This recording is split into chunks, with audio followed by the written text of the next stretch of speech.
Bonjour à tous, content de vous retrouver après une longue pause. Aujourd'hui, épisode spécial, c'est officiellement le dernier épisode de Pivot. Mais n'ayez crainte, ce n'est pas la fin du podcast. Je vous explique pourquoi on arrête et surtout ce qui s'en vient devant nous. Petit retour en arrière. Premièrement, Pivot, c'est 89 épisodes, 62 heures d'enregistrement. En bon français, 3720 minutes de contenu qu'on a produit avec amour. On a commencé ça en 2022 ou 2022 et on a arrêté les enregistrements en septembre 2024. Donc, presque 2 ans d'enregistrement, à peu près 2 ans de diffusion. Notre mission était très claire, c'était d'aider les entrepreneurs à transformer une idée technologique en produit à succès.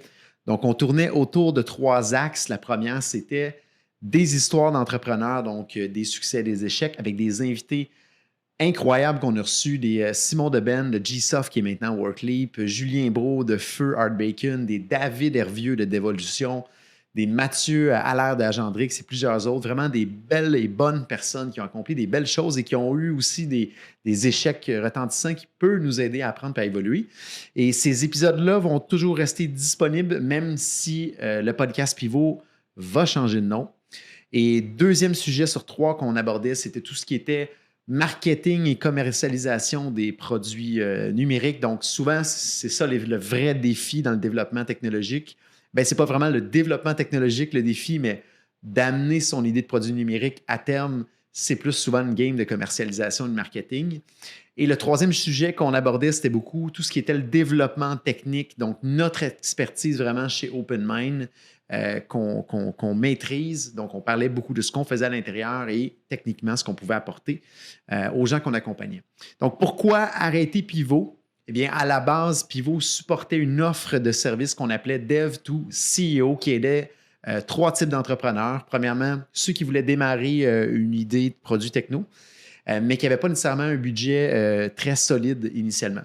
Deuxièmement, c'était les startups qui étaient financées, qui souvent préféraient développer à l'interne. Donc, c'était un roadblock. Et troisièmement, les entrepreneurs bien établis qui avaient du cash flow qu'ils voulaient injecter pour développer leur idée. Mais on s'est rendu compte que trop souvent, ces gens-là étaient occupés pour faire avancer, pour bien faire avancer leur projet, étaient trop occupés dans leur propre business. Donc, les 3 personnages qu'on avait, malheureusement, n'a pas donné l'effort ou plutôt le résultat qu'on voulait avoir au niveau économique pour rendre l'opération viable. Donc, on pivote. Et maintenant, à ce moment-là, c'est quoi? Pivot va devenir, sous un nouveau nom, une nouvelle mouture, va devenir Complice numérique. Donc, avec Complice numérique, on va se concentrer sur notre force, qui est directement tout ce qui est automatisation numérique, intelligence artificielle appliquée concrètement dans les entreprises. Donc, on ne pèlera pas des nuages et du vent. Et tout ce qui est le transfert d'expertise sur le terrain de cas réels qu'on voit en accompagnant nos clients pour vraiment amener quelque chose d'intéressant pour les gens qui sont en entreprise, qui veulent aller chercher leur plein potentiel d'automatisation numérique. Donc, petit scoop en parallèle, on lance aussi un podcast qui va être pour notre initiative Code and Steel, qui s'adresse spécifiquement aux entreprises dans l'industrie de l'acier. Donc, ne manquez pas ça. Code and Steel de podcast. Et voilà, merci à tout le monde qui était là depuis le début pour nous écouter, nous donner des idées, nous faire évoluer. Et merci particulièrement à 2 collaborateurs qui ont apparu très régulièrement sur le podcast. Le premier, c'est Max Trottier. Merci honnêtement pour ta grande générosité, ton temps, ton expertise que tu as apporté de manière continue à la communauté qu'on a développée à travers le temps. Très apprécié. Toutes les discussions que j'ai eues avec toi ont été honnêtement très appréciées et pertinentes. Frank Nadeau, qui est venu à plusieurs reprises, qui continue sur son propre podcast qui est Ça se passe. Donc, si vous êtes des startups et vous voulez rester dans l'univers du développement produits numériques startup, on vous invite à ne pas manquer le podcast de Frank Nadeau. Ça se passe.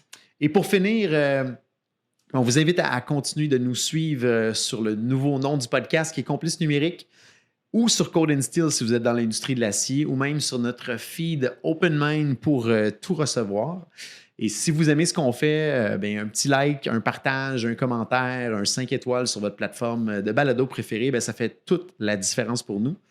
Et si vous voulez parler d'intelligence artificielle, d'automatisation numérique dans votre entreprise, n'hésitez pas à m'écrire directement sur LinkedIn. Mon nom est Jonathan Léveillé. Je vous dis à très bientôt, cette fois-ci sur notre nouveau nom, Complice numérique.